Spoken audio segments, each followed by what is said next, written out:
We welcome Jimmy Butler, who's been playing great basketball for the Bulls, to Chicago Tribune Live. Jimmy, 19 points. Luol's been banged up, and you have stepped in and been just outstanding. How's your confidence level right now after playing as well as you have? It's great. I've been playing extremely well, so my teammates say, so my coaches say, so it makes it easier to do it on a night-to-night basis. But more than anything, more than my play, I feel like a lot of the credit goes to my teammates because they're constantly telling me how great of a job I'm doing and just to keep going, just to keep trying to get better. So I think that's my job, just keep working, keep trying to get better. You have had a meteoric rise coming out of high school. You and I were talking off the air. You come out of a small town in Tomball, Texas, and you've got Sam Houston State and schools at that level. You go to a junior college, and now you end up at Marquette. You had Kentucky and Clemson and Texas A&M and all these schools. Then you're drafted by the Bulls. Now you're starting on one of the best teams in the NBA and a real factor in the games. Talk about where you are today and where you were maybe when you were 17 years old. Oh, where I am today, I'm in Chicago. 17, I was in Tomball. And whenever I was in Tomball, it was a dream to be able to put on an NBA jersey. Not to mention for the Chicago Bulls, the history that this organization has. But growing up, man, it's crazy. You talk to your brothers in the living room at night watching a movie or so about, man, this is where I want to be in 5 years. I want to be playing against the Kobes, the LeBrons. You watch them on TV, but it's just a blessing to be able to suit up against them and play against them and be along Derrick Rose, Luol Deng, Joakim Noah, like those all-stars, those great players, man.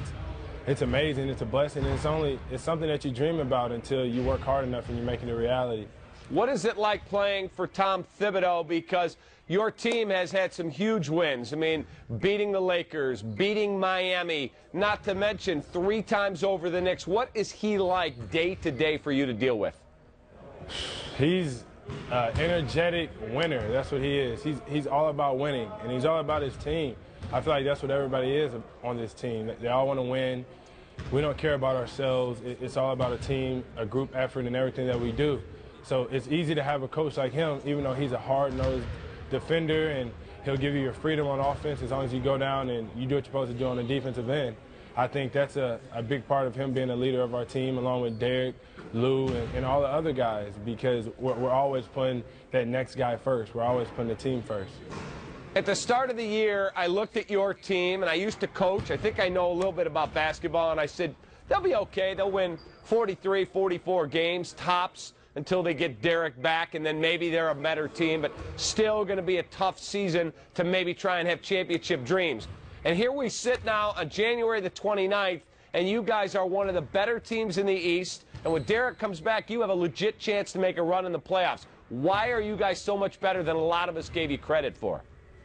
I think it's because we hear one thing from Coach on a day-to-day basis, and that is we have more than enough to win with. So it's just like if you hear it enough, you know, you start to believe it. Just like if you tell a kid, you can make it to the NBA, you can make it to the NBA. Eventually he's going to start to believe it, and he's going to start working towards that goal, towards that dream. I feel like that's what we hear every day from the coaches, from our organization, and from ourselves. We know that we can overachieve, and we just want to hold this thing together until Derrick gets back, and when he gets back, we'll hit the streets running.